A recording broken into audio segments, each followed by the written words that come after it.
मैं गौरव और मैं आदित्य।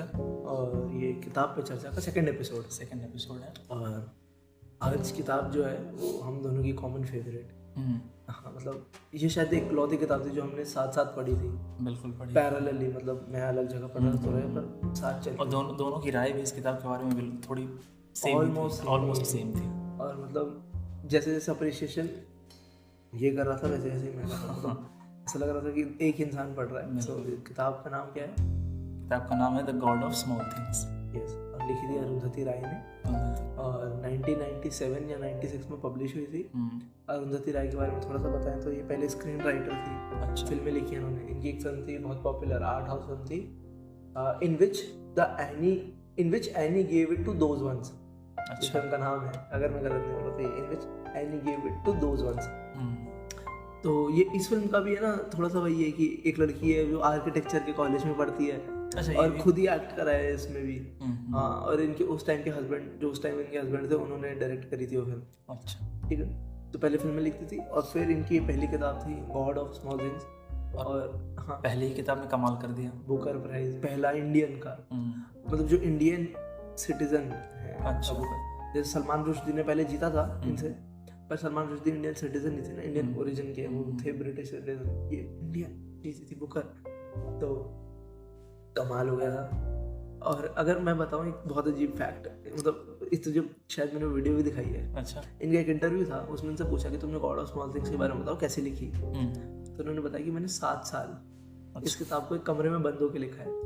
मैं कहीं नहीं जाती थी, मैं कुछ नहीं करती थी, मैं सिर्फ एक कमरे में बैठ के इस किताब को टाइप करती थी। और तूने फिर ये भी बताया था ना कि इन्होंने एक भी गलती नहीं करी थी इस किताब को लिखते टाइम।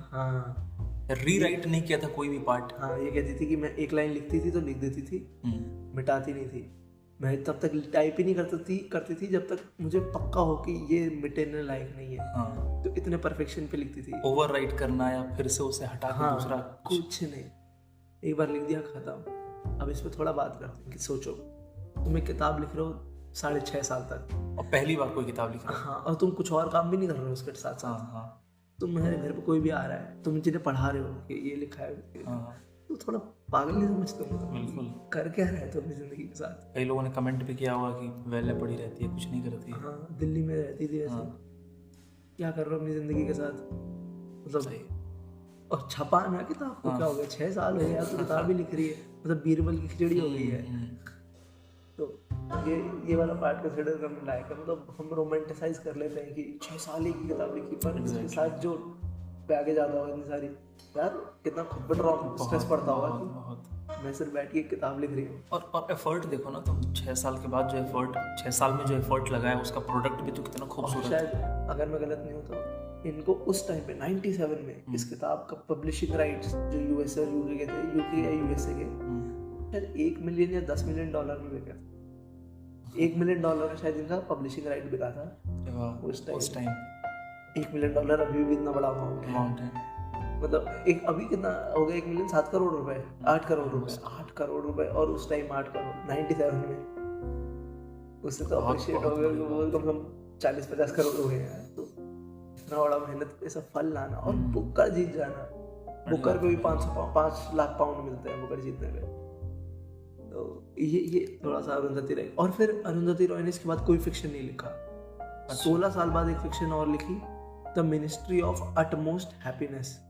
उस पर किसी और दिन बात करेंगे जब हम पढ़ लेंगे। लोग उसकी भी तारीफ करते हैं, बहुत अच्छी है, वो भी मैंने सुना है, मेरे पास है, बस पढ़ नहीं रह रही है।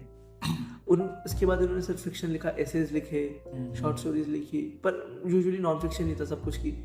हिस्ट्री के बारे में एक किताब थी इनकी, कलेक्शन था एसेज का, आज़ादी, वो लिखी, अभी छपी थी। और भी है, इन्होंने फॉरवर्ड भी लिखा है शायद किसी बुक के लिए। हाँ, B.R. अम्बेडकर जी का, बाबा साहब के बुक का। वो द कास्ट सिस्टम कुछ ऐसा ही है ना, एनाहिलेशन ऑफ कास्ट। हाँ, उसका ही फॉरवर्ड लिखा है। एग्जैक्टली, बहुत लंबा फॉरवर्ड है वो, शायद 50 पन्ने का। तो हाँ, तो ऐसा। अब बात करते हैं थोड़ा सा कि देखो अरुंधति राय का पॉलिटिकली बहुत लीनिंग है, और उनकी शायद हर पॉलिटिकल बात से, आइडियोलॉजी से हम नहीं अग्री करते। हर से नहीं करते, क्या पता कहीं करते हो, मैं करता हूँ कहीं, पर उस पर हम भी बात ही नहीं करेंगे, क्योंकि बहुत इंपॉर्टेंट होता है आर्टिस्ट को थोड़ा थोड़ा आर्ट से अलग कर देना है, कि कभी कभी आर्ट इतना बेटर होता है कि आप थोड़ा सा आर्टिस्ट से अलग कर देते हो। एग्जैक्टली। तो हम बात करेंगे mostly God of small things के बारे में और क्यों वो पढ़नी ज़रूरी है। हम उनके ओपिनियंस पर ही जाएंगे कि वो किसके बारे में क्या कहती हैं और कहाँ के बारे में, उस पर नहीं बात। किताब किन मुद्दों के आसपास घूमती है, हाँ, हम बस उस पर रहेंगे, हमें नहीं पढ़ना। तो अब आप थोड़ा सा एक्सप्लेन करना चाहेंगे गॉड ऑफ। तो पहली तो यही बात कि ये जो नाम है the God of small things, हाँ, ये बड़ा अनयूजुअल सा नाम है। मतलब कोई भी सोचेगा कि छोटी चीजों के देवता, हाँ, गॉड ऑफ स्मॉल थिंग्स। हाँ, छोटी चीज़ें देते। और हिंदी भाषा में ये किताब इसी नाम से बिकती भी है, छोटी चीजों के देवता। हाँ, शायद ही नाम हमने वहाँ देखा था, हाँ, दरियागंज में। तो the God of small things, ये मुझे किताब पढ़ते हुए ये नाम थोड़ा सा रेलेवेंट इसलिए लगा ना, क्योंकि जब भी कोई किताब पढ़ेगा तो उसे काफी डिटेलिंग्स, छोटी छोटी चीजें मिलेंगी पढ़ने को। मतलब हाँ, कुछ पार्ट्स इतने तुम्हें लगेगा कि ये तो लिखने की जरूरत, इससे क्या फर्क पड़ता है राइटिंग, इतनी छोटी छोटी बातें क्यों मेंशन करी। और साथ में बड़ी बड़ी चीजें भी डिस्कस करी हुई हैं, जैसे सोशल इश्यूज हैं, कास्ट सिस्टम हो गया जैसे। तो पैरेलली बहुत छोटी छोटी चीजें भी हैं, बहुत बड़ी बड़ी चीजें भी हैं। तो शायद इसके around God of small things ये नाम मुझे लगता है कि इसलिए सुटेबल। मैंने जब पहली बार नाम पढ़ा ना गॉड ऑफ स्मॉल थिंग्स, मुझे लग रहा था कि ये मैजिकल रियलिज्म वाली किताब होगी। अच्छा, कि कोई मतलब बच्चे हैं, क्योंकि मुझे इतना पता था कि बच्चे हैं किताब में, और गॉड ऑफ स्मॉल थिंग्स नाम है और साउथ में बेस्ड है। तो मुझे लगा कि ना ऐसा कुछ होगा कि बच्चे कुछ कर रहे होंगे, सोशल से डील कर रहे होंगे अपने बड़े होने का, और है ना वहाँ पे कोई फिक्शनल कैरेक्टर होगा, भगवान होगा कुछ, गॉड ऑफ स्मॉल थिंग्स उसके ऊपर होगी किताब। पर वो तो थी नहीं, ऐसी है छोटी छोटी। और शायद ना अरुंधति रॉय ये बताना चाहती हैं कि छोटी छोटी चीजों का असर क्या होता है, हाँ, और कितना बड़ा असर हो सकता है छोटी छोटी चीजों का। स्नोबॉल इफेक्ट के से मतलब छोटी छोटी चीजें बढ़ती बढ़ती कितनी बड़ी हो जाती है। बिल्कुल। तो इस चीज के अराउंड इन्होंने बहुत काम किया इस किताब में। और अगर बताना चाहें इस किताब के बारे में, तो ये किताब पूरी किताब 2-3 कैरेक्टर्स के आसपास ही घूमती है। एक तो ट्विंस जो है इस किताब के, राहेल और एस्था, ठीक है। जो अगर मैं थोड़ा सा बायोलॉजिकल पार्ट इनका बताऊं, तो ये फ्रेटर्नल ट्विंस हैं। फ्रेटर्नल ट्विंस को हम डाइजाइगोटिक ट्विंस भी कहते हैं, जो 2 एग से डेवलप हों और 2 स्पर्म से डेवलप हों। ये सेम नहीं दिखते। हाँ, और एक होता है मोनोजाइगोटिक, जिसको आइडेंटिकल ट्विंस कहते हैं। वो एक ही जाइगोट से डेवलप होते हैं, मतलब एक एग, एक स्पर्म और 2 स्पर्म, एक एग। नहीं, एक स्पर्म एक एग, पर वो एक ही जाइगोट, और बाद में वो स्प्लिट हो जाता है। तो उसको मोनोजाइगोटिक ट्विन कहते हैं। और इस किताब वाले जो हैं वो डाइजाइगोटिक ट्विन्स हैं। उनमें कुछ सिमिलैरिटी भी नहीं होती, बस ट्विन्स होते हैं, एस्था और राहेल। तो ये किताब इन्हीं के आसपास घूमती है। एक और कैरेक्टर है बड़ा मजेदार, सोफी मोल। वो थोड़े टाइम के लिए आती है, पर वो बहुत मेन कैरेक्टर इस किताब का। मतलब वो उसके साथ जो होता है, जब वो जो करती है, उसका इफेक्ट शायद एंड तक है, सब पे है। बिल्कुल, उस बच्ची। तो वो भी बहुत इंपॉर्टेंट कैरेक्टर है। और बाकी सब तो हैं ही, बाकी अम्मू है जो इनकी मम्मी। सब्सिडरी कैरेक्टर्स बहुत सारे हैं, पर अम्मू बहुत इंपॉर्टेंट है। अम्मू का बहुत। अब देखा जाए, एक बहुत अच्छी चीज इस किताब में है कि हमें ना बच्चों, देखो हमें 2 टाइम पीरियड पे चलते हैं हम, 2 टाइम लाइन पे। एक 90s है, प्रेजेंट है जो, और एक 60s है, जो पास्ट है बच्चों का। 60-70s जो है 69 के करीब। तो 60-70s वो बच्चों का पास्ट है, 1 साल पास्ट में और 1 साल। अरे हाँ, ये पार्ट बिल्कुल मजेदार है। वो 69 उस टाइम का, 1969 और 99, ये दोनों। तो 1969 और शायद 99, ये या 89 ऐसे करके, मतलब एक पास्ट और एक फ्यूचर, दोनों इंस्टेंसेस साथ साथ चलते हैं। और दोनों में गर्मियों की छुट्टियां हैं, और दोनों बच्चे घर आए हैं, और उन पे जो होता है वैसे। और एक और बहुत उसमें कमाल बात है क्या है कि जब हम पास्ट में जाते हैं ना, तो हम बच्चों की नजर से चीजों को देखते हैं। तो चीजें भी बचकानी होती है, क्लियर नहीं है। मतलब बच्चों का थॉट जहाँ तक लिमिटेड होता है ना, बातें उसी लिमिटेड तरीके से लिखी है, पर तुम्हें समझ आ जाएगा पीछे हो क्या हो रहा है। पर वहीं जब वो बच्चे बड़े होके आते हैं, तो जहाँ कुछ नहीं लिखा वहाँ पे उन बच्चों को चीजें समझ आने लग जाती है। और ये छोटे और बड़े होके लौटे, ये ज्यादा रेलेवेंट होगा अगर हम ये बता दें कि उन दोनों को ना फैमिली की वजह से अलग होना पड़ा था। और वो राहेल चली गई थी अपने मम्मी के साथ, और एस्था अपने बाबा के साथ, जो बाबा उसके पापा, मतलब अम्मू के हस्बैंड बाबा थे। और फिर 31 साल की उम्र में ये रीयूनाइट होते हैं गर्मियों की छुट्टियों में। तो किसी वजह से तो आते हैं। तो अब अब मेरे फेवरेट कैरेक्टर तो ऑब्वियसली अम्मू है। मुझे अम्मू से अच्छा कोई नहीं लगता इस पूरी किताब में मेरे लिए। हाँ, मेरे लिए मेरा फेवरेट कैरेक्टर है अम्मू, क्योंकि यार इतनी प्योर, इतनी सिंपल, इतनी अच्छी, बहुत सिंपल है ना, एकदम अम्मू ही है। और शायद मेरे को हेट जिससे है वो तो चाकोमा है ना, बेबी कोचामा। दादी कौन थी इनकी? दादी तो मामाची ना। मामाची, उससे मेरे को नफरत है बेबी कोचामा और दादी से। हाँ। क्योंकि वो जो एंड में करती है, अरे हाँ यार बहुत। और बेबी कोचामा जो पुलिस वाले के साथ करती है, हाँ, पुलिस वाले के सामने राहिल के साथ हाँ, करना, बहुत खराब। अभी हम स्पॉइल नहीं करना Spoil नहीं चाहते, करना, थोड़ा बहुत सा खराब part है। टीजिंग है। हाँ, और मुझे ना अम्मू जितना ही, मुझे, मैं अपना ओपिनियन बताऊँ तो मुझे अम्मू जितना ही जो प्यारा कैरेक्टर लगता है वो वेलुथा है। हाँ हाँ हाँ, क्या मैनली कैरेक्टर है वेलुथा। बहुत कहते हैं ना एक masculine character, full of masculinity, वो वेलुथा है। वेलुथा का भी कैरेक्टर बड़ा अच्छा है इसका। पर पर वेलुथा और है भी बहुत कम टाइम के लिए किताब में। देखा जाए तो पूरी किताब में पर 20 बहुत पेज होगा। सिग्निफिकेंट है उसका प्रेजेंस। पूरी किताब में शायद 20 पेज है वेलुथा, इससे ज्यादा नहीं है उसका। वो हमेशा ना शैडोज में रहता है एग्जैक्टली वेलुथा के बारे में, और शायद यही रिप्रेजेंट करता है सोसाइटी को। शैडो से मैंने एक टाइम पे एक शेर लिखा था, मेरा अपना शेर है जो शैडो से मैंने लिखा था, मैं थोड़ा सा पढ़ना चाहूँगा यहाँ। मैंने खुद, मेरा अपना शेर है कि इस बात से क्या बहस कि हम कौन हैं कि कहाँ रहते हैं। इस बात से क्या बहस कि हम कौन हैं कि कहाँ रहते हैं। हम ऐसे रहते हैं मानो नहीं रहते। तो हम शैडोज में रहते हैं, छुप छुप के रहते हैं, बैकग्राउंड्स में रहते हैं, हम अपना प्रेजेंस जाहिर नहीं होने देते। वैसे पूरी नॉवल बच्चों के नजरिए से अम्मू और वेलुथा के ऊपर है। बिल्कुल।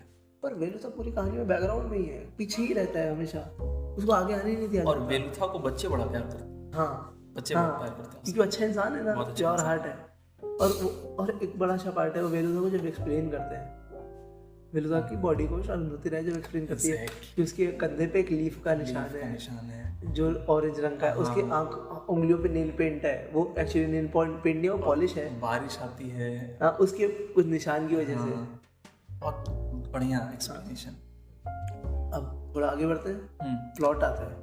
अगर मैं प्लॉट डिस्क्राइब करूँ इस किताब का तो ये है कि 2 बच्चे हैं जो जवान लोग हैं, 31 के वेलुथा, 31 के 2 लोग क्या कहते हैं, राहेल और एस्था, भाई बहन है।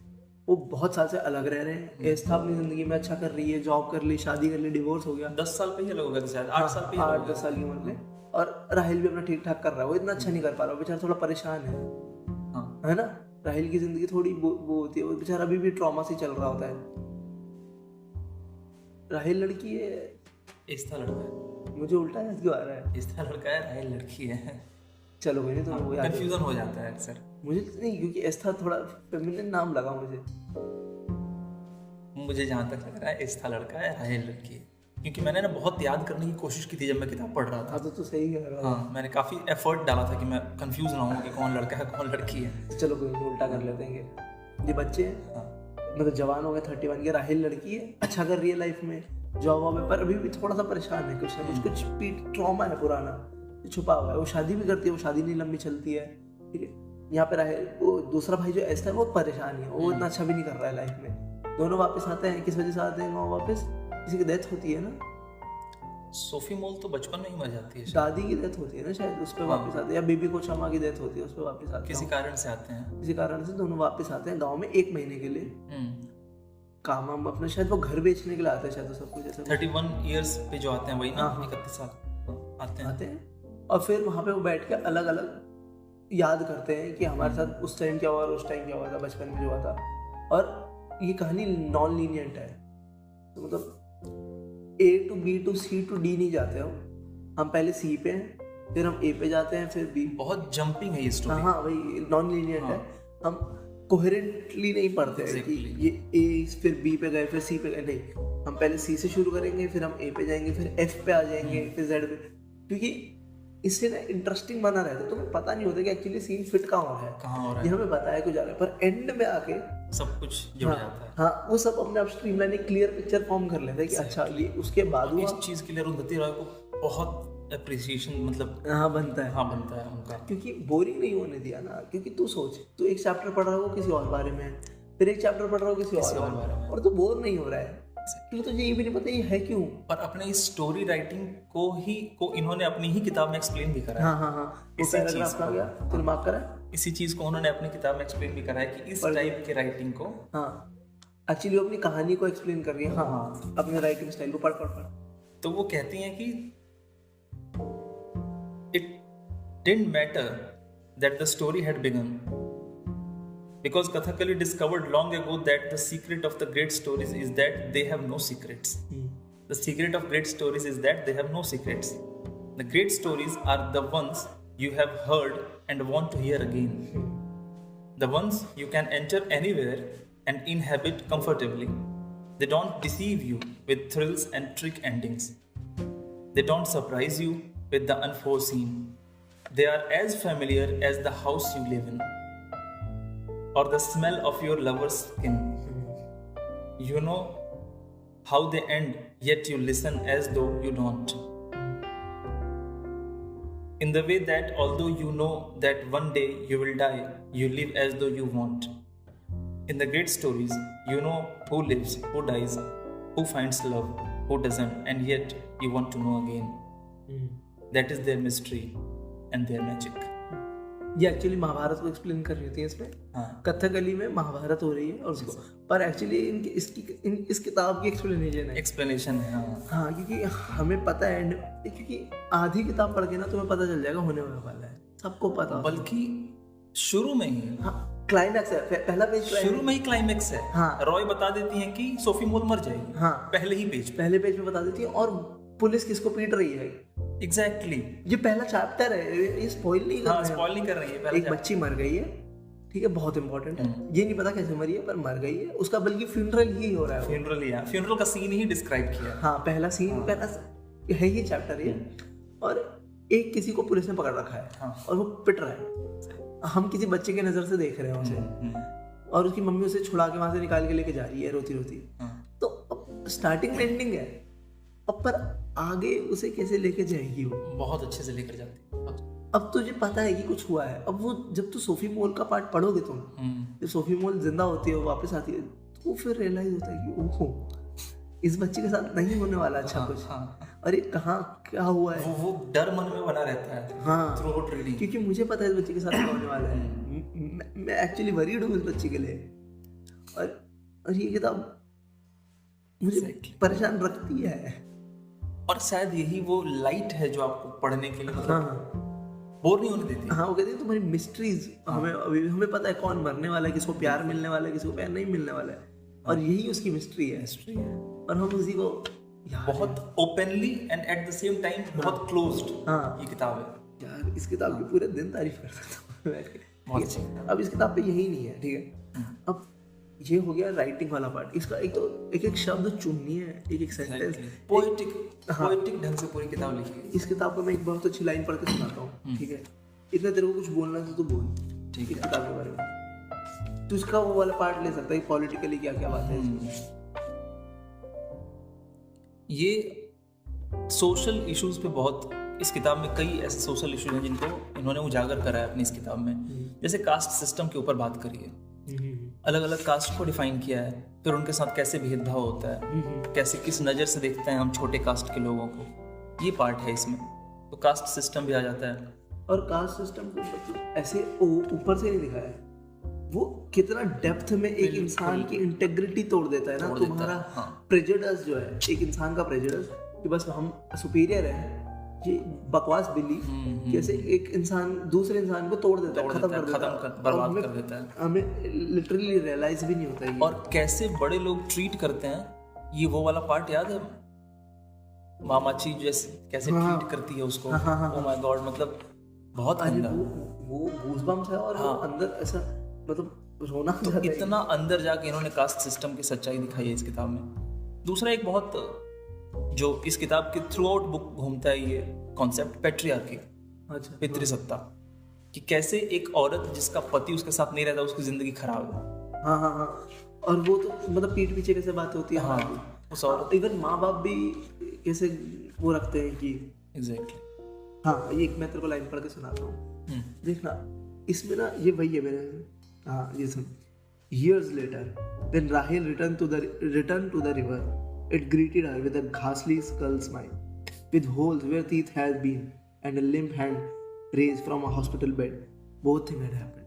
अब देखो इसमें क्या है, इसमें पहले लिखा है कि एक नदी उसे ग्रेट करती है, पर फिर बाद में जो बातें लिखी है वो एक्चुअली नदी की है ही नहीं। नदी की नहीं है। एक स्कल जो खोखला है, मुंह में दांत नहीं है, और एक हाथ जो हॉस्पिटल के बेड से टंगा हुआ है। ये बात कहीं पे भी एक नदी का कोई भी फीचर नहीं है। बट तुम्हारे दिमाग में एक इमेज बनेगी कि नदी है, सूख गई है, उसमें पत्थर वत्थर पड़े हैं, दांत जो रिप्रेजेंट कर रहे हैं। हाँ, पत्थर वत्थर इधर उधर पड़े हैं, और मरने वाली वो नदी सूख गई है, उसे मतलब ऐसा लग रहा है कि इसने केयर ही नहीं करी। एग्जैक्टली। अब ये सिर्फ अरुंधति रॉय कर सकती है कि तुम्हें ये जो मेटाफर यूज करती है ना, बड़े अनयूजुअल मेटाफर्स है, मतलब ये रेगुलर मेटाफर नहीं है। ये एग्जांपल जो निकाल के लेके आती है ना मेटाफर के लिए, वो वहां से होता है कि ये बॉटल स्टील की, तो वो बोलेंगी नहीं ये बॉटल स्टील की है, वो ऐसा कुछ बोलेंगे कि ऐसा लगेगा कि एक आदमी जो बहुत सालों से पत्थरों में रहा है, केव में, और फिर वो पत्थरों के बीच में काम कर करके जो उसके शरीर की जैसे ताकत बन जाएगी वैसी स्टील चमकदार है। हाँ, मतलब ऐसा कुछ मेटाफर यूज करेगी कि यार ये तो बहुत अनयूजुअल सा। हाँ कुछ। हाँ, flame is like fruit ripe और रॉ, बलगम is like a fruit ripe और रॉ। अब ये कहाँ से आया, ये मुझे नहीं समझ आता, क्योंकि ये नॉर्मल इंसान नहीं सोच सकता, मैं तो नहीं सोच सकता। जैसे उसको उसका नाम देती है वो जो जूस वाला रहता है। हाँ हाँ, ऑरेंज मैन, लेमन मैन, कुछ ऐसे उसका नाम। वो पार्ट भी बहुत अजीब है। तो ये बड़ी एग्जाम अजीब है कि मेटाफर ऐसे ऐसे बनाना जो यूजुअल नहीं है, और सुन के पहले लगे हैं। पहली बार में तो आपको शायद लगे कि शायद गलत लिख दिया क्या यहाँ। हाँ, या फिर कुछ लोगों को शायद ये लगे कि काफी ज्यादा वो बन रही है, काफी ज्यादा ही ओवर द टॉप कर रही है, पर नहीं, बातें बहुत डीप है, और बहुत मीनिंगफुल है साथ। हाँ। एक मिनट और क्या है, मैं ढूंढे जा रहा हूँ। तो पैट्रियार्की वाला हमने डिस्कस कर ही लिया। हाँ, कि कैसे एक, हाँ, और पैट्रियार्की भी जनरेशनल की, कैसे हम देखते रहते हैं। एग्जैक्टली। हाँ, दादा दादी मम्मी पापा वो भी, और फिर बच्चे भी।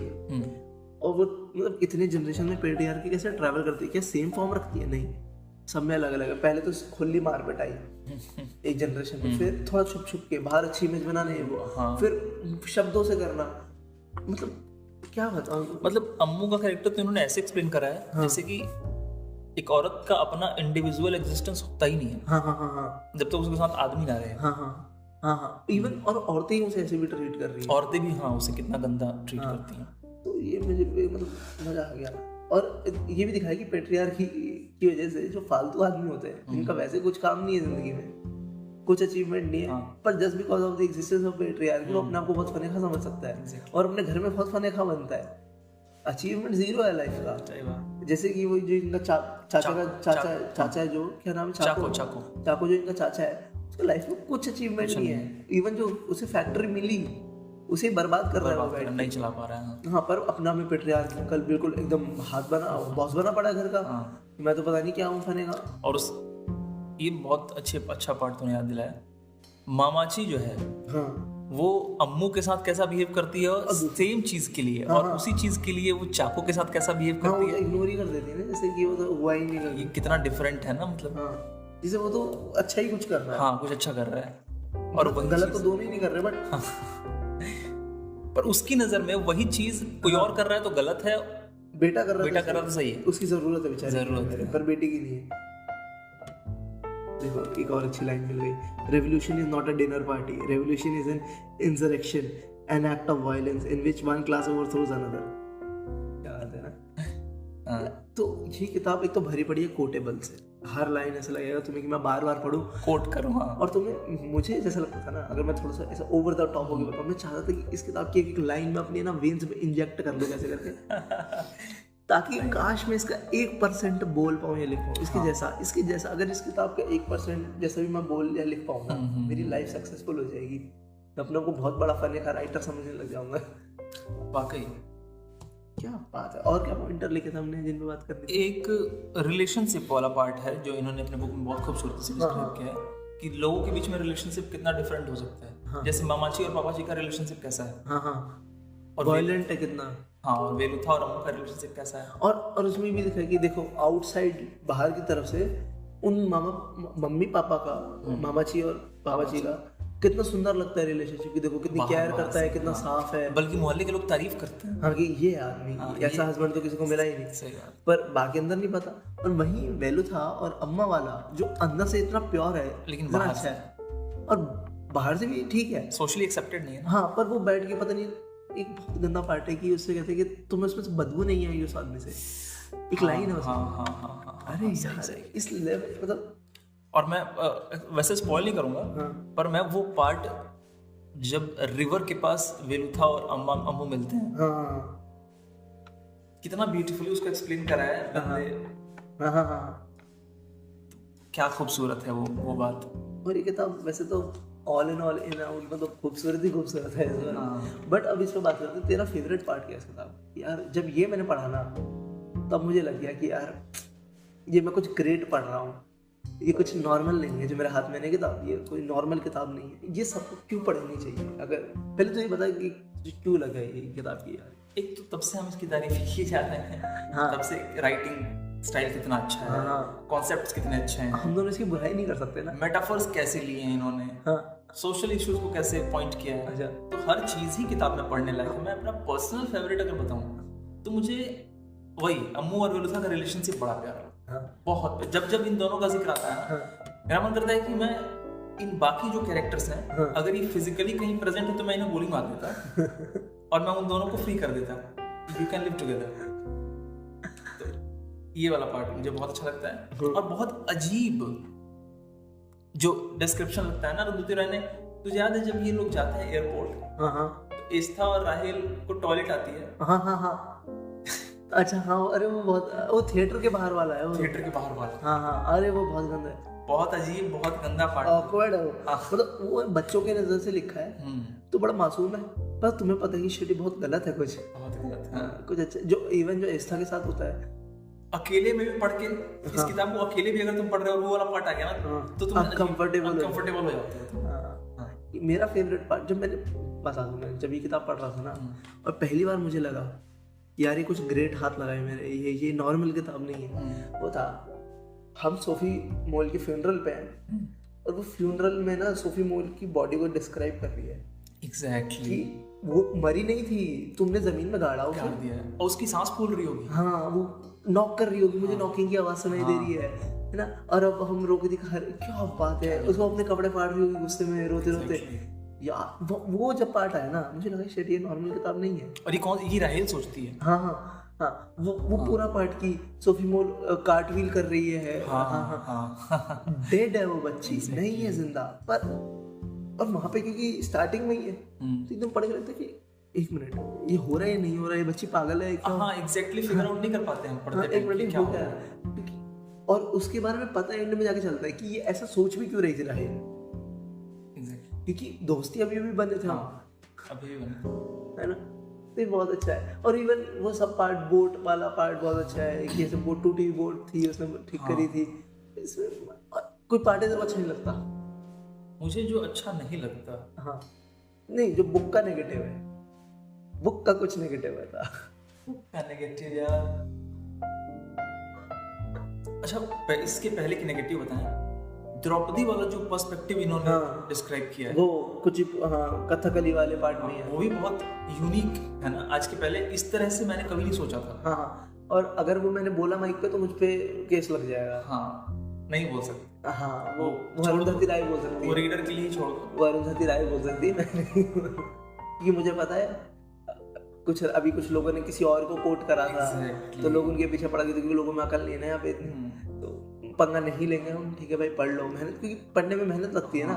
वो वाला वो पार्ट कभी करेंगे नहीं अपनी जिंदगी में। सुनी सुनाई बातें बोल के आसान है ना बोलना। हाँ, सुनी सुनाई बातों पे फिर चिल्लाना और शोर मचाना अच्छा है, क्योंकि देखो जब आप मर जाओगे, आप मरोगे ना, हम सब मरेंगे, जब मर जाएंगे हम स्वर्ग के गेट पे खड़े होंगे, भगवान हमसे पूछेगा तूने क्या करा, फिर मैं बोलूंगा ना कि मैंने वो बात सुनी थी और मैंने फिर से गाली दी माँ बहन की, गंदी गंदी, और ये मेरी अचीवमेंट है। हाँ, ये मेरी अचीवमेंट है। अब मुझे यही नहीं, अब मुझे मधुबाला के सामने वाला कर दे स्वर्ग में, कि खिड़की से अंदर दिखे।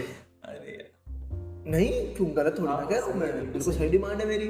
मैंने इतना वीरता का काम कर, मैंने फेसबुक पे शेयर करा यार, और माँ बहन की 3 गाली लिखी उसके नीचे।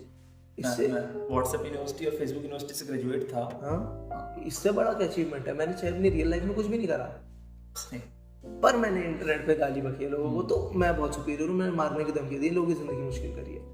तो अच्छा, मैं एक और पार्ट है इस पे, अभी जो ये आफ्ताब वाला केस चल रहा है और श्रद्धा वाला, मेरे व्हाट्सएप पे एक सज्जन है, उन्होंने स्टेटस लगाया था, मुझे कोई आपत्ति नहीं है, मैं कुछ नहीं कह रहा। उन्होंने स्टेटस लगाया था कि जैसे कि उसने उसकी बॉडी को इतने पार्ट्स में, एक्स पार्ट्स में काटे, इसको 2x पार्ट्स में काट देना चाहिए आफ्ताब को। और नीचे ये पार्ट ठीक है लिख दिया उन्होंने, नीचे उसके क्या लिखा था, एक तलवार इधर लगाया था फोटो, एक तलवार इधर लगाया था और बीच में लिखा था जय श्री राम। अरे यार छोड़, क्यों किसी को। मुझे ये जय श्री राम वाला पार्ट ना बहुत, ठीक है भाई, अच्छा सही सोच रहे हैं, अच्छी बात है। हम क्यों ही किसी को मुंह लगाए, लोग बुरा भी तो बहुत लग जाते हैं। अननोइंगली अपने ही बिलीफ्स को और कास्ट को आग लगा रहे हैं। विनाश काल विपरीत बुद्धि, अब क्या करें किसी का। काफी सीरियस हो गया। तो इसको छोड़ते हम आगे बढ़ते हैं थोड़ा सा। अब देखो एक पार्ट इस पे भी बात करते हैं, ठीक है, मैं चाहता हूँ हम दोनों बात करें इस पे। हम बहुत डिस्कशन चलता है आर्ट और आर्टिस्ट, क्या हम आर्ट को आर्टिस्ट से अलग कर सकते हैं? क्योंकि जैसे बहुत आर्टिस्ट है, जैसे मैं कैसे बताऊँ, विकास बहले फिल्म मेकर है, ठीक है, उसमें मीटू लगा था और ऑलमोस्ट सच ही था, तो उसकी फिल्में पर उसने क्वीन बनाई थी, फिल्म बहुत अच्छी थी। तो अब क्या हम क्वीन ना देखें क्योंकि विकास बहल ने बनाई है? या फिर कुछ लोग, बहुत दुनिया जो अरुंधति रॉय की बातों से डिसएग्री करती है, मैं भी करता हूँ वो, क्योंकि देखो अरुंधति रॉय थोड़ा वैसे कश्मीर सेपरेटिस्ट के साथ रही है, उसका सपोर्ट करा है उन्होंने, तो अब मैं उस बात में तो अग्री नहीं करता हूँ, तो अब मैं क्या करूँ? तो क्या मैं किताब ना पढ़ूँ या मैं पढ़ूँ? अब क्योंकि किताब पढ़ना उनका सपोर्ट करना है फाइनेंशियली, तो मैं क्या करूँ? इसमें बताओ, मैं चाहता हूँ तुम मुझसे बात करो, मेरा इसमें बहुत अजीब ओपिनियन है। शायद मेरा भी ओपिनियन वही है जो तुम्हारा है। मैं आर्ट को आर्टिस्ट से जोड़ के नहीं देखता। अच्छा, अगर आर्ट अच्छा है, हाँ, अप्रिशिएबल है, हाँ हाँ, इर्रिस्पेक्टिव ऑफ आर्टिस्ट कैसा है, हाँ हाँ, बिल्कुल, बहुत बढ़िया, ठीक है।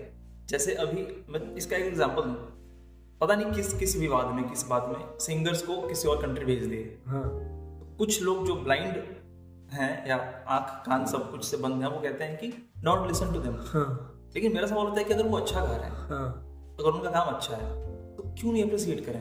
सही बात, क्यों नहीं अप्रिशिएट करें? तो मेरा ये है कि हम आर्ट को इस नजर से नहीं देख सकते, आर्टिस्ट के चश्मा से आर्ट को नहीं देख सकते, हाँ, ये सही नहीं। मैं पता है इसमें क्या सोचता हूँ, थोड़ा अलग सोचता हूँ, बड़ा मेरा कॉम्प्लिकेटेड है। अच्छा देखो, मैं ये मानता हूँ, ये देखो ये बात बिल्कुल क्लियर कट बताया, मैं मानता हूँ कि हर आर्ट एक आर्टिस्ट के अंदर का ही पार्ट होता है, ठीक है। अच्छा आर्ट ही वही होता है जो आर्टिस्ट के अंदर से निकलता है, अगर वो बिल्कुल एक्सटर्नल है तो अच्छा आर्ट नहीं है ना।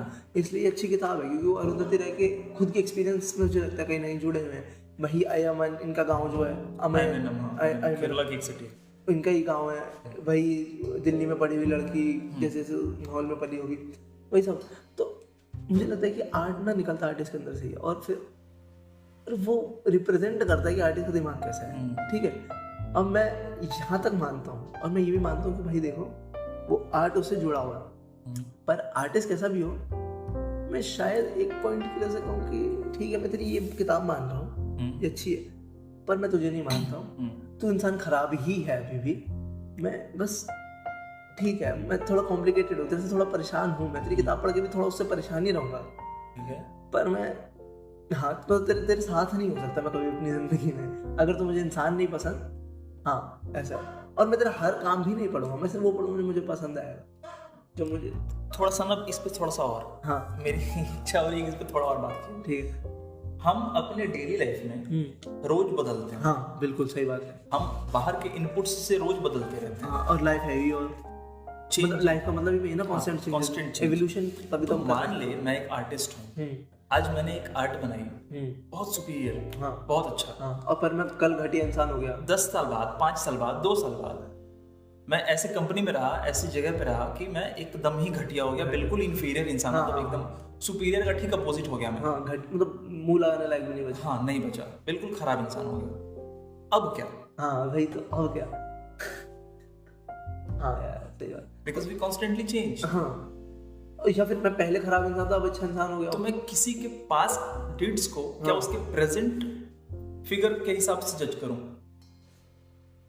नहीं, पास्ट को तो प्रेजेंट के हिसाब से शायद ना कर सके, पर हाँ प्रेजेंट को पास्ट से कर सकते हैं, ज्यादा कॉम्प्लिकेटेड है कि क्या कोई मान लो एक इंसान बहुत खतरा था, बहुत बुरा, मतलब उसने बहुत ही जुल्म करे, और एक टाइम पे जाकर उसे थोड़ी सद्बुद्धि आई, अच्छा इंसान बना, और उसने बोला नहीं यार ये गलत है ना, ये मैंने गलत करा और मैं अच्छा काम करूंगा। जैसे इसका एग्जांपल देता हूँ, अनुभव सिन्हा, वो पहले उल्टी सीधी फिल्में बनाता था, 10 ठीक है, 10 ऐसी उल्टी उल्टी फिल्में सब है ना, फालतू फिल्म, मसाला फिल्में फालतू बिल्कुल, वो गानों के लिए बनती थी फिल्में, मतलब उसमें 12 गाने होंगे, गानों की कसरत बिकेगी बहुत सारी, टीसीडी को बहुत सारा पैसा बनेगा, फिल्म कोई देखे ना देखे उन्हें फर्क नहीं पड़ता था। अच्छा, अब वो फिल्म में बना था थप्पड़, आर्टिकल 50, मुल्क, तो अब मैं सोचता हूँ कि यार ये तो फालतू आदमी है एक नंबर का, इसको क्या हुआ है। हाँ, तो अब मैं अनुभव सिन्हा के आर्ट को बहुत अप्रिशिएट करता हूँ, शायद इंसान को ना करूँ। इसका बहुत फेमस एग्जांपल क्या हमारे उससे आता है, धर्म ग्रंथों से आता है, वाल्मीकि। हाँ, डाकू थे, डाकू थे, और प्रोड्यूसर हमारे प्रोड्यूसर साहब आ गए, भागता। तो वाल्मीकि डाकू थे, पर काम क्या किया उन्होंने, हाँ, रामायण लिखा, संत बन गए। हाँ, इवन सबसे बड़ी मॉरल टेल है रामायण। तो क्या हम रामायण ना पढ़े सिर्फ इसलिए क्योंकि वाल्मीकि 5 साल पहले डाकू थे? हाँ, और सही बात है। कुल मिला के मेरा जो, मैं अब एक लाइन में सब अपना ओपिनियन दूंगा। हाँ, हमें किसी भी आर्टिस्ट को उसके जो प्रेजेंट चल रहा है, मेरा भी प्रेजेंट और आर्टिस्ट का भी प्रेजेंट, हाँ, उसी पर्सपेक्टिव से जज करना चाहिए। हाँ, हाँ, ना पास्ट से ना फ्यूचर से। और हमें थोड़ा सेल्फिश हो गए, हाँ, अगर ये आर्ट हमारे मतलब का है तो उसे ले लेना चाहिए, बिल्कुल, है ना। जैसे 2005 में हाँ, कोई आर्टिस्ट अच्छा था, हाँ, उसने कोई काम किया, हाँ, आज 2022 में वो खराब है, हाँ, तो अब 2005 में उसका जो प्रेजेंट था, हाँ, और मेरा जो प्रेजेंट था, मैं उस हिसाब से उसको जज करूंगा। मैं आज अपने प्रेजेंट से उसके उस पास्ट को जज नहीं कर रहा। हाँ, ठीक है, मतलब मैं दोनों का पास्ट ही कंसिडर करूंगा। हाँ, अच्छा, ठीक है, और है ना क्लियर? हाँ, दोनों का पास्ट कंसिडर करूंगा, ये नहीं कि अपना प्रेजेंट और उसका पास्ट कंसिडर कर रहा हूँ। इससे एक अच्छा वर्जन है कि अपना नहीं, सोसाइटी का, क्योंकि हाँ, बहुत टाइम पे हम एग्जिस्ट ही नहीं कर रहे ना, बहुत पास में, तो एग्जैक्टली तो हम सोसाइटल कि 97 में सोसाइटी ऐसी थी तो ये ऐसा था, पर क्या ये ऐसा है, सोसाइटी कैसी है हिसाब से। पर हाँ, एक बहुत इसमें ये है कि तुम्हें थोड़ा सेल्फिश हो जाना चाहिए यार, देखो ये मेरे काम की है, थोड़ा सेल्फिश, थोड़ा सा मतलब ही होगा। अगर वो तुम्हें बेटर बना रही है, हाँ, इट इज वर्थ टेकिंग। हाँ, जैसे एक बड़े बहुत महान फिलोसोफर रहे हिंदुस्तान के, सलमान खान, उन्होंने कहा है कि एक बार बेबी सेल्फिश होके अपने लिए जियो ना। तो हम उसको हम उस फलसफे को मानते हुए यहाँ पे आगे चल सकते हैं कि मुझे दे दे, मैं तेरा काम सुनूंगा, पर मैं अभी भी तेरे से as a human being agree नहीं करता हूँ। तूने भी एक वर्ड यूज किया, फलसफा। हाँ, हो सकता है कुछ लोगों को ना पता हो कि फलसफा क्या होता है। बता दो। फलसफा फिलोसफी को उर्दू में कहते हैं, हाँ, और हिंदी में उसी को दर्शन कहते हैं। दर्शन कहते हैं, दर्शन शास्त्र, दर्शन शास्त्र हिंदी, हाँ, फिलोसफी इंग्लिश, और फलसफा उर्दू। हाँ, तो बड़े फलसफाकार है सलमान खान, अगर आपको नहीं पता तो पढ़ो उनका कार्य, वैसे देखने वाला है। हाँ, तो ये बड़ा डीप डिस्कशन हो गया। हाँ, बहुत डीप हो गया, और अरुंधति राय से इतना लेना देना भी नहीं जितना हमने जोड़ लिया।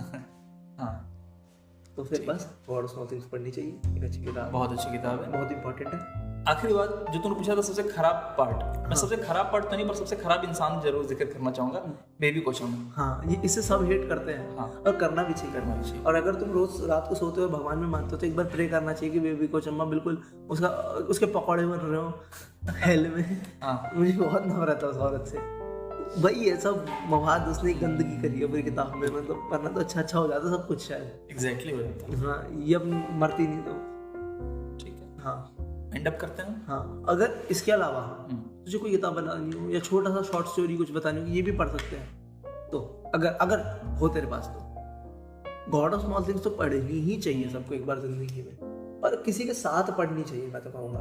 हाँ, 2-3 लोग मिलके पढ़ो, पॉइंट हो डिस्कस करने। हाँ, क्योंकि किताब है ना, अकेले पढ़ के शायद तुम इतना अप्रिशिएट ना कर पाओ, दूसरे के साथ बैठ के बहुत चीजें अप्रिशिएट करोगे, एक लाइन अप्रिशिएट करोगे तुम, यार देख यार इसकी कैसे समझाया यार इसने फ्लेम को, अरे हाँ, क्या एक्सप्लेन करा यार, मैं तो नहीं कर सकता। फ्लेम यानी कफ। हाँ, कफ, गले में, इसके लिए हिंदी में और एक और इसमें बहुत अच्छा पार्ट है, तेरे को याद होगा, वो वैल्यू था को एक्सप्लेन कर दिया, एक सपना। अब वो एक सपना देखती है, he was fighting, holding me with his one hand, exactly, fighting with his other hand, with a sword in his other hand, he can not win, he can not run, he is the God of small thing, the God of loss, the God of small thing. ये part तो भूल ही गया। ये कितनी खूबसूरत line है, वो जीत नहीं सकता मेरे साथ, मतलब वो मुझे छोड़ भी नहीं सकता और मेरे साथ खड़ा होकर कभी नहीं जीतेगा वो, उसे पता है he is the God of loss, हार का देवता है वो, ही इज द गॉड, वाकई हार का देवता है, God of loss, God of nothing. और एक और अनयूजुअल थिंग जो शायद इस किताब का भी आखिरी हो और हमारे डिस्कशन का भी शायद आखिरी हो, एक और अजीब चीज, एस्था और राहेल, हाँ अरे यार वो कॉम्प्लिकेटेड सीन, हाँ ये प्रॉब्लमैटिक था। when they reunite after 31 years, incest है वो, और जब वो सीन आता है तो थोड़ा सा ना इंसान समझ नहीं पाता है कि वो इंसेस्ट है, वो मुझे समझ नहीं आई क्यों था, क्या जरूरत थी उसकी किताब में, बस वो पता नहीं क्यों डाला। हाँ ये एक पार्ट है जो मुझे नहीं पसंद इस किताब का, कि अच्छा खासा जुड़वा भाई बहन चल रहे हैं, जरूरत नहीं है, पर बीच में इंसेस्ट क्यों ठूसा इन्होंने। मैं इसको ना, मैं जब पढ़ रहा था मैंने सोचा कि क्या हो सकता है इसका रीजन, तो मैंने जो फिगर आउट करा वो ये था कि जब एक दूसरे में बहुत ज्यादा वो हो जाए, एक दूसरे, जब कहते हैं ना दो जिसमें एक जान हो जाए, हाँ। अगर हम इतने कनेक्टेड हो जाए कि दो जिसमें एक जान वाली सिचुएशन आ जाए, तो शायद we forget boundaries, we forget the social norms. यार मतलब मैं तो भाई बहन ना, तो हाँ तो इसलिए ये मुझे बड़ा कंफर्टेबल लगा।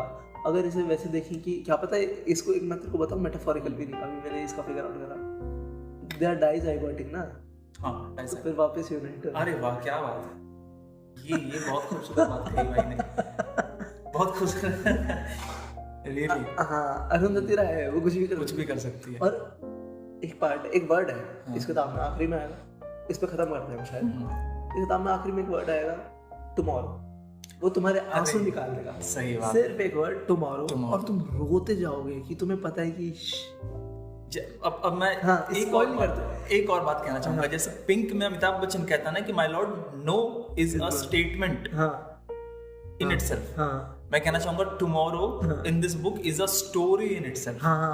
Tomorrow is not a word here. वो तुम पढ़ोगे और मैं कह रहा हूँ तुम ब्रेक डाउन हो जाओगे। बहुत खूबसूरत है। शायद अगर हम देखें ना किताब पढ़ के जो रोते हैं, मैं जितना पूरी खालिद हुसैनी की किताब पढ़ के रोता हूँ ना, kite runner, A Thousand Splendid Suns, उतना मैं एक वर्ड पे रो गया हूँ यार, उसने मुझे तोड़ दिया उस वर्ड ने। और आखिरी वर्ड है उस किताब का, वो आखिरी लास्ट वर्ड है टुमारो, वहाँ पे खत्म हो जाती है किताब। टुमारो बहुत अच्छे, तो मतलब मैं इससे ज्यादा इसे नहीं भेज सकता। तेरे पास कोई है शॉर्ट स्टोरी या कुछ पेपर, कोई ऐसे तेरे हिसाब से पढ़ लेना चाहिए लोगों को अगर इंटरेस्टेड हो? तो राइट नाउ मुझे कुछ याद नहीं आ रहा, पर मैं जो अभी पढ़ रहा हूँ आज ही सुबह शुरू किया है, थोड़ा सा वैसा है। हाँ बताओ। फिलोसफी और रिलीजन ही है। क्या हो गया? ठीक है, राम कृष्ण शिव, यही नाम ही है उसका। किसने? राम मनोहर लोहिया, जो एक पॉलिटिशियन थे, समाज, हाँ यूनाइटेड समाज, हाँ सोशलिस्ट थे, पार्टी, यूनाइटेड सोशलिस्ट पार्टी। तो उनका ये आर्टिकल है राम कृष्ण शिव। हाँ अच्छा लिखा है उन्होंने। है क्या गॉड्स के बारे में? उन्होंने बताया दरअसल कि ये कैसे नस नस में ये चीज़ें इंडिया के कल्चर की, इंडिया के हिस्ट्री में ये चीज़ें, और इनका असल मतलब क्या है। Not that which people refer to the books की, मतलब रिलीजियस नहीं, रिलीजियस नहीं, उन्होंने बिल्कुल अच्छे से एक्सप्लेन करा, तो पढ़ना चाहिए, अच्छा है। मैंने एक जो शॉर्ट स्टोरी पढ़ी थी उसका नाम है the handsome most ड्राउन्ड man in the world, Gabriel Garcia Marquez. जिसको नहीं पता कि गैब्रियल गार्सिया मार्केस को नोबेल प्राइज मिला था लिटरेचर में उनकी किताब के लिए 100 Years of Solitude। बहुत अच्छी किताब है, बहुत ज़्यादा, मुझे कभी पूरी नहीं हुई वो, बहुत भारी है। मूवी भी बनाई है ना उस पर। हाँ मैं बताता हूँ, एक अगर तुम गैब्रियल गार्सिया मार्केस की किताब नहीं पढ़ सकते तो बहुत अच्छा इंट्रोडक्शन है। गैब्रियल गार्सिया मार्केस करता क्या है, कैसी कहानी लिखते हैं, और 4 पन्ने की है सिर्फ। और वो किताब क्या है, एक आदमी है, सबसे खूबसूरत आदमी दुनिया का, सबसे लंबा, सबसे चौड़ा, मतलब सब कुछ उसमें बहुत ज्यादा है, बहुत अच्छा आइडियल मैन कहता है ना। उसकी डेड बॉडी तैरती हुई एक आइलैंड पे, ये आइलैंड पे 200 लोग रहते हैं, और वो उसकी डेड बॉडी को देख के उसका पास्ट सोच रहे हैं कि शायद इसके साथ ऐसा होता होगा और शायद इसके साथ ऐसा होता होगा। मेटाफोरिकल मीनिंग उसका है बॉडी डिस्मोर्फिया पे। अच्छा, कि हमें होता है ना अपनी बॉडी की एक्सेप्टेंस नहीं होती कि शायद ये मेरे अंदर कमी है, मेरे अंदर अच्छा ज्यादा हो गया, ये नहीं होना था, इसके ऊपर है वो कहानी।